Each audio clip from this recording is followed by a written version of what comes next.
پھر ایک روایت کے مطابق حضرت خدیجہ کبریٰ کھانا لے کر غار حرا کی طرف جا رہی ہیں تو جبریل آ گئے اور حضور سے کہا کہ یا رسول اللہ خدیجہ آپ کے پاس آ رہی ہیں، خدیجہ کو رب کا سلام بھی دے دے اور یہ بھی کہہ دے کہ تیرا خدیجہ کو خوشخبری دے دے کہ تیرا رب جو ہے تجھ سے بڑا راضی ہو گیا ہے، تو مصطفیٰ کی خدمت کرتی ہے۔ تیسری حدیث سن لی کہ حضرت عائشہ صدیقہ رضی اللہ تعالی عنہا بیان کرتی ہے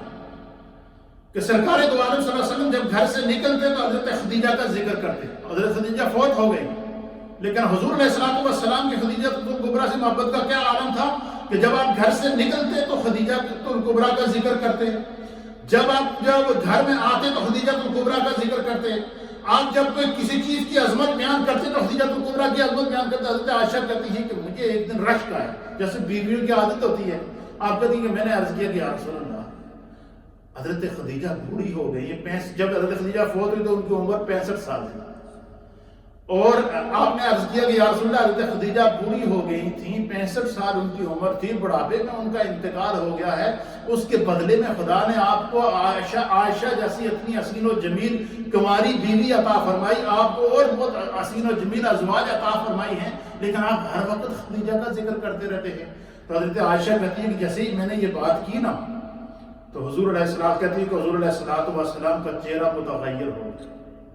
آپ کے چہرے پر غضب کے اثرات آ گئے۔ تو حضور علیہ السلام نے فرمایا اے عائشہ تو خدیجہ کی بات کرتی ہے، سن خدیجہ کیا ہے۔ خدیجہ یہ ہے کہ حضور نے فرمایا کہ اللہ کی قسم مجھے ان سے بہتر بیوی اللہ نے عطا نہیں کی، اس سے بڑی عظمت کوئی سیدہ خدیجہ کبریٰ کی ہو سکتی ہے؟ تو حضور قسم اٹھا کر کہہ رہے ہیں کہ خدا نے مجھے خدیجہ سے بہتر بیوی عطا نہیں کی،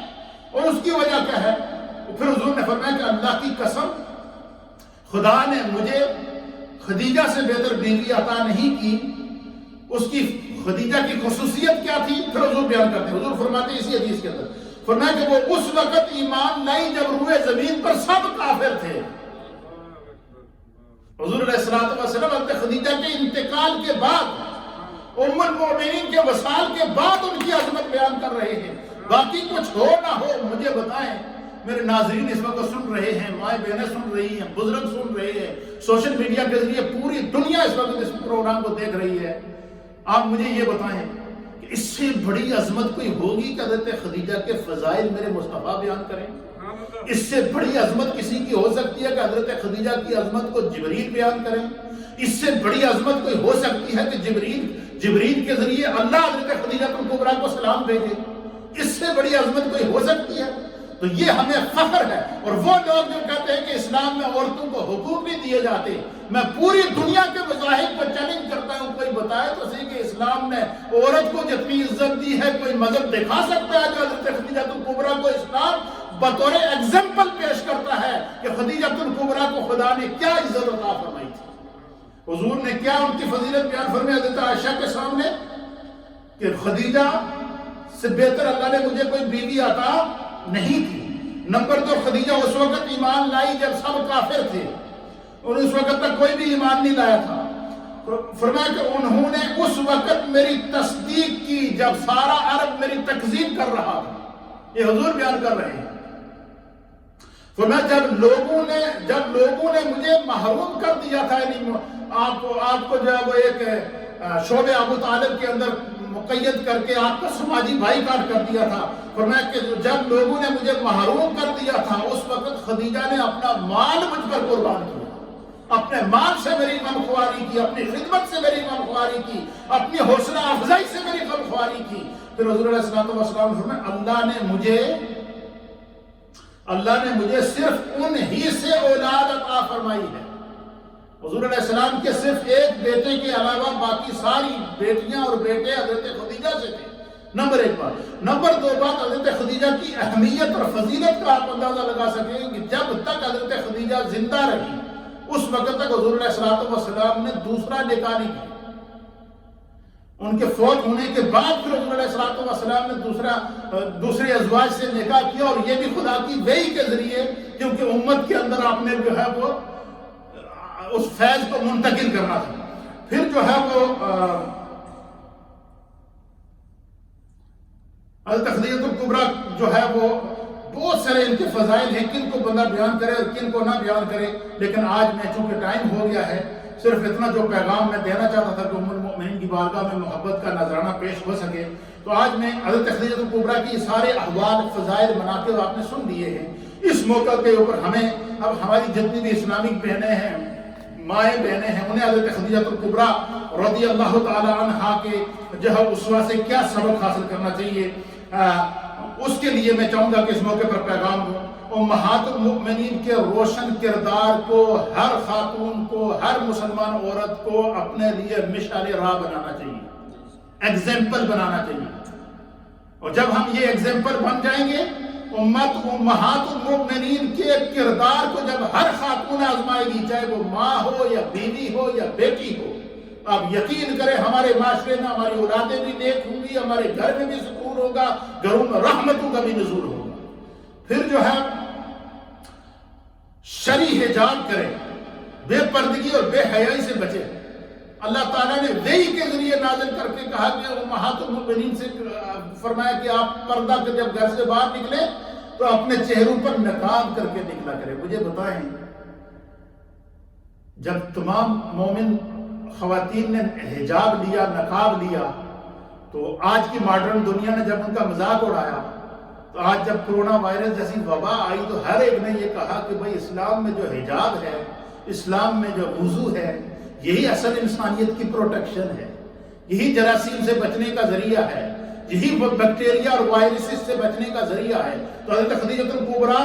اور امہات المؤمنین کا کردار اور آپ کی سیرت اور آپ کی زندگیاں اور آپ کی رفاقت مصطفیٰ ہمیں درس کیا دے رہی ہیں کہ ہماری تمام مسلمان ماؤں اور بہنوں کو بے پردگی ختم کر کے، شرعی حجاب اختیار کر کے، گھروں کے اندر جو ہے وہ جو جتنے بھی معاملات ہیں ان کو جو خاتون کے ذمہ ہیں ان کو ادا کرنا چاہیے۔ پھر جو ہے وہ تیسرا سبق ہمارے لیے سیدہ خدیجہ الکبریٰ کی زندگی میں کیا ہے کہ نماز کی پابندی کریں، جھوٹ، غیبت، پروری اور ہر قسم کے جو ہے وہ مختلف قسم کے تبصروں سے اپنے آپ کو بچا کے رکھیں۔ حضرت خدیجہ کی زبان سے صرف تعریف مصطفیٰ نکلتی تھی، ثنائے مصطفیٰ نکلتی تھی، حضور کا سوچتی تھی، دین کا سوچتی تھی۔ خدا نے بھی ان کو سلام بھیجا، جبریل نے بھی سلام بھیجا، ان کی وفات کے بعد بھی حضور ان کا تذکرہ کر رہے ہیں۔ پھر ماں، بہن، بیٹی، بیوی کی حیثیت سے اپنے فرائض کی ادائیگی میں کسی قسم کی کوئی کمی نہ چھوڑیں، اور ازواج مطہرات کے اسوہ کو ہماری مائیں بہنیں اپنائیں، کیونکہ آج ایک خاتون کا ذکر ہے، ایک اسلام کی سب سے پہلی خاتون مومنوں کی ماں کا ذکر ہے، اس لیے آج میں صرف اور صرف اپنی ماؤں بہنوں کو مخاطب کر رہا ہوں تاکہ جو ہے وہ ہمیں اس سے سبق ملے۔ اور پانچویں چیز کیا ہے کہ سیدہ خدیجہ الکبریٰ رضی اللہ تعالیٰ عنہ کو خراج عقیدت پیش کرنے کا بہترین طریقہ کیا ہے کہ ہر ماں، ہر بیٹی، ہر بیوی ان کے لیے دعا کرے، اور یہ اللہ سے دعا کرے کہ خدا آپ کو کردار خدیجہ عطا فرمائے۔ اللہ تعالیٰ ہمیں جو ہے وہ اسلام کے ان احکام کو سمجھنے کی توفیق عطا فرمائے۔ تو آخری بات جو اس موقع پر میں سمجھتا ہوں کہ مناسب ہے کر لی جائے، وہ یہ کہ جب حضور علیہ السلام نے اعلان نبوت کیا تو سب سے پہلے حضور پر ایمان لانے میں پہل کی وہ حضرت خدیجہ الکبریٰ تھی۔ مردوں میں حضرت ابوبکر صدیق تھے، بچوں میں مولائے کائنات تھے، غلاموں میں زید بن حارثہ تھے، اور حضرت خدیجہ الکبریٰ وہ روئے زمین کی پہلی خاتون ہیں جنہیں سب سے پہلے اسلام لانے کی سعادت ہوئی، جن کو میرے مصطفیٰ نے قبول کیا، مصطفیٰ نے انہیں قبول کیا، جن کے فضائل میرے مصطفیٰ نے بیان کیے، انہوں نے سب سے پہلے مصطفیٰ کریم کی نعت کہی۔ تو اللہ تعالیٰ ہمیں جو ہے وہ اپنے گھروں کو ازواج مطہرات کے اسوے کو سمجھنے کی توفیق عطا فرمائے۔ آج چونکہ ان کا دن ہے تو ان کے لیے ہمارے حاجی شوکت صاحب کے گھر سے خالہ کنیز صاحبہ کی طرف سے جو ہے وہ یہ قرآن پاک ختم کیا گیا، ان کی نیاز کا اہتمام کیا گیا، حاجی شوکت صاحب کے والدین کی دعا کے لیے کہا گیا ہے۔ اسی طریقے سے خالہ کنیز صاحبہ کی جو دادی دادا ہیں ان کے لیے دعا کے لیے کہا گیا ہے۔ اسی طریقے سے ہمارے حاجی اقبال صاحب کے گھر سے قرآن پاک پیش کیا گیا اور دعا کے لیے کہا گیا ہے۔ اسی طریقے سے بہت سارے احباب کی جانب سے قرآن پاک پڑھے گئے ہیں اور دعاؤں کے لیے کہا گیا ہے۔ انشاءاللہ اس کو ہم آج دعا کے اندر شامل کرتے ہیں۔ ام المؤمنین کے لیے بخشش کا آج رحمت کا عشرہ اس وقت ہم سے الوداع ہو رہا ہے۔ اور مغفرت کی طرف ہم بڑھ رہے ہیں. یہ جو لمحات ہیں یہ مغرب سے پہلے پہلے یہ رحمت بھی ایک طرف کھڑی ہے، مغفرت بھی ایک طرف کھڑی ہے. ان لمحات کو خدا کی یاد میں گزاریں. اللہ ہم سب کا حامی و ناصر ہو. لا الہ الا اللہ الا اللہ الا اللہ لا الہ الا اللہ الا اللہ الا اللہ لا الہ الا اللہ اللہ اللہ اللہ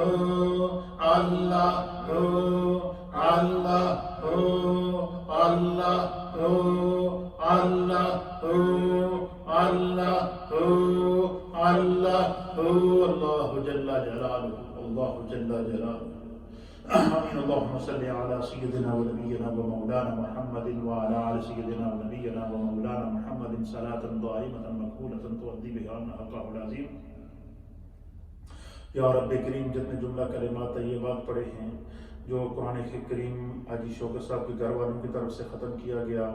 حاجی اقبال صاحب کے گھر والوں کی طرف سے ختم کیا گیا، دیگر جو وہ اوراد و وظائف پڑھے گئے ہیں، جو تلاوت قرآن کی گئی ہے، جو ہمارے حفاظ اکرام نے تلاوت کی ہے، دیگر جتنے اوراد و وظائف پڑھے گئے ہیں،